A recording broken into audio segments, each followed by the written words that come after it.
Hey y'all, welcome. My name is Tiffany. This is Our Small Town Life. Welcome to my kitchen. We're standing in the kitchen right now because we're going to make something together today.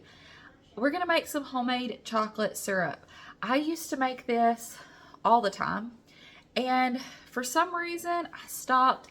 I was thinking about it, and I'm pretty sure it was during my time when we were moving, and I started buying chocolate syrup from the store, and then I just kept doing that. And this morning, Wyatt was upset because we didn't have any chocolate to go in his milk, and Justin said something about making it. And I was like, you know what? Why have I not been doing that? I also started doing some research this morning on the ingredients in the chocolate syrup that I was buying, because it got me thinking. Because you can make this on your own with as little as 3 ingredients. We're going to use 5 today, but 5 very simple ingredients, and you can do it with as little as 3. And so I got to thinking about what was in the syrup that we had been using. So I started looking, and y'all, the ingredients that are in some of the top brands of chocolate syrup, they're not good. They're not good. The one that we had been using, and I don't know how this slipped by me, but it had dyes in it.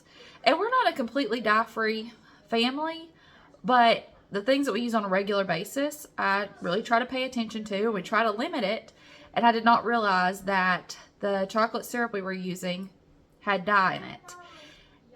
Even some of the others had things like vanillin instead of vanilla, which is a synthetic bioengineered version. I think 99% of vanillin is synthetic because it's so much cheaper. It's like 100 to 1 ratio, and as far as cost.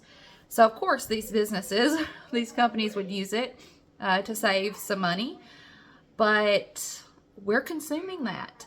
And so that really got me motivated to start making our chocolate syrup again, y'all. Even just making these little changes can add up to be a big difference. And it's so simple. It's so simple. When I first started making this years and years and years ago, I was a working mom, a young mom, and I still made this. It's so quick and easy, and it's really good. My kids loved it. And so that's what we're going to do today. Let me go ahead and move you over to the stove, and we'll put this together.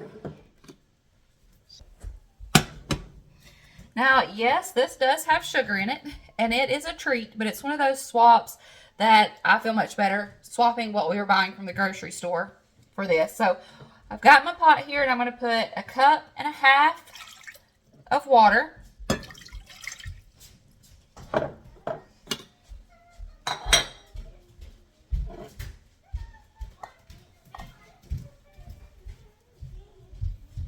A 1.5 cups of sugar.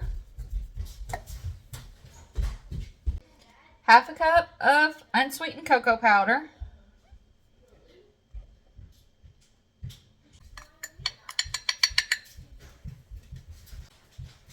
I'm going to turn the heat on. Let me bring you in so you can see a little bit better. Here we go. I've turned the heat on.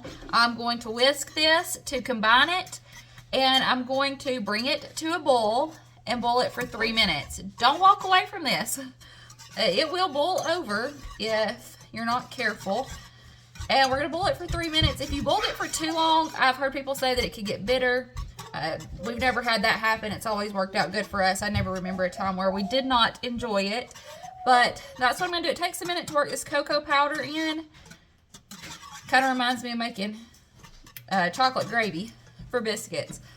I'm going to bring it to a boil, keep a close eye on it, and let it boil for about 3 minutes. This boiled for 3 minutes. I used my cute little ForJars timer that looks like a little pot. Isn't that cute? I'm also going to use a ForJars lid today. I don't need this to seal because I'm putting it in the refrigerator, so you could reuse a lid, but I love the ForJars products. They're thicker and there's really good quality. I have a discount code that I'll link down in the description box for you. When you use those, it always helps me out. So thought I would tell you that. This is off the stovetop now, and I'm going to add in my last 2 ingredients. These are optional, but I definitely think they add to it. So I'm going to put in a teaspoon of pure vanilla. I'm just using what's left in here.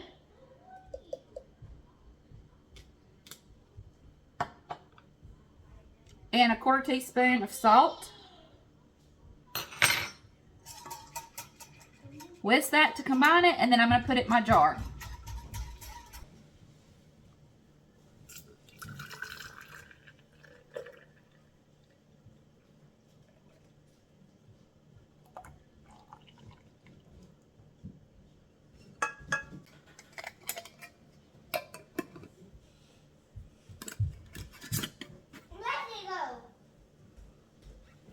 I think he's over there. You looking for him?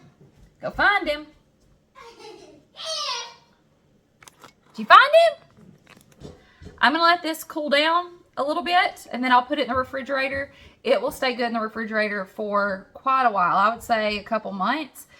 It won't last that long around here. You can use this on everything that you would use store-bought chocolate syrup for. You can put it on desserts, put it on ice cream, use it to make chocolate milk, use it in baking, all the ways you would use any chocolate syrup. So I'm excited that we've got this ready to go in the refrigerator, and Wyatt can have his chocolate milk. I don't know, where'd he go?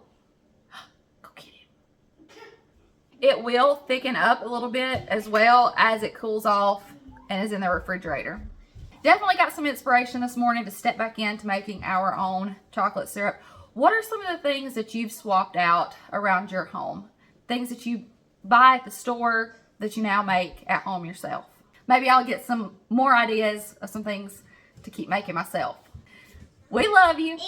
We appreciate you. I don't know where they're playing hide and go seek. I don't know. Go find him. I love you.